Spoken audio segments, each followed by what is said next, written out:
Good evening. So let's talk about a very important question in photoelectric effect.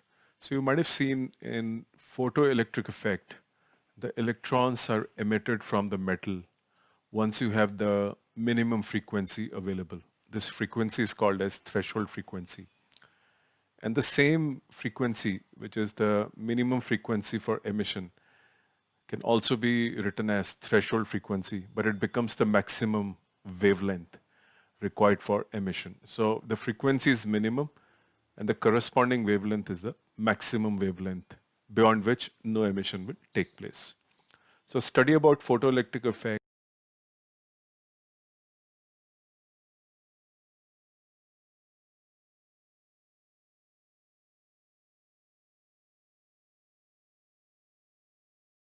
study about the how the intensity impacts the number of photoelectrons, how the frequency impacts the frequency of the photon impacts the emission, and a study about Einstein's equation, photoelectric equation.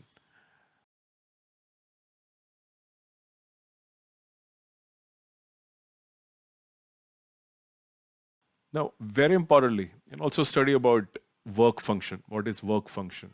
It is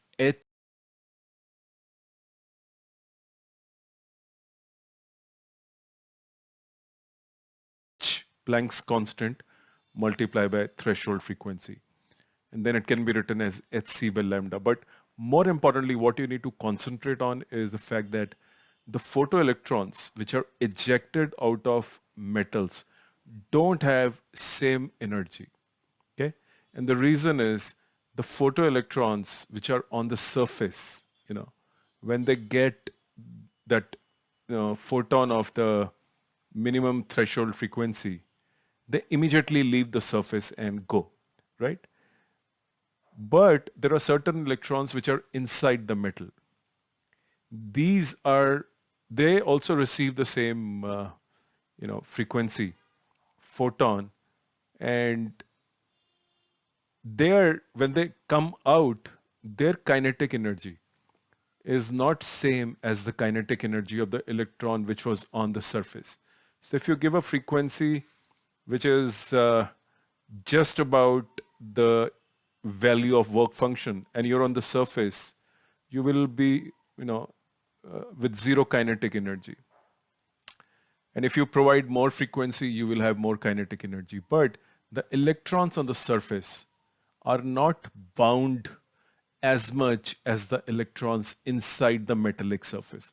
The electrons inside the metallic surface have an additional problem that these electrons have binding, coming from all the directions. So they are to some extent attracted by the ions in the metal.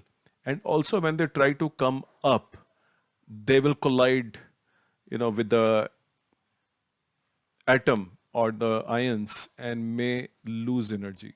So when they come out, their kinetic energy is not as much as compared to the electrons on the surface. So the short description to the problem of photoelectrons not having a constant kinetic energy is comparing the photoelectrons which are emitted from the surface.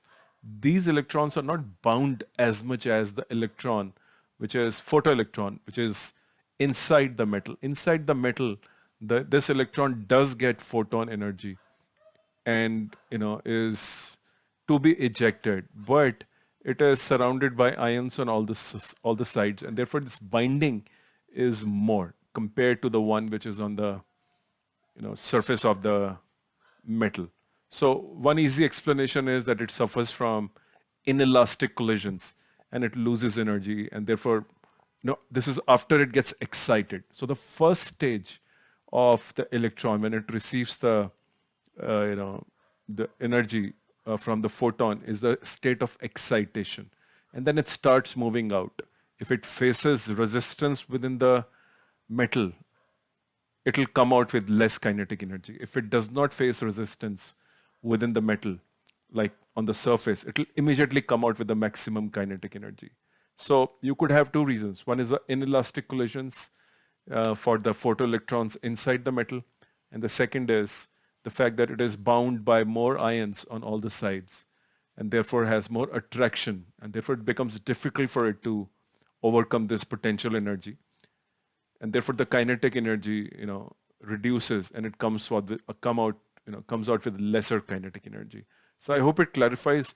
An important reasoning and assertion type of question is generally asked pertaining to this, as to why the photoelectrons on the don't have constant kinetic energy. Well, some people do say that photoelectrons must have same energy, which means they should be monoenergetic, but that is not the case, because the electrons inside have more problems than the electrons on the surface. I hope it clarifies.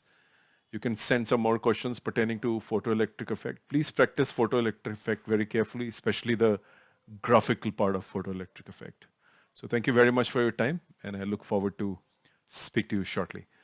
Thank you very much.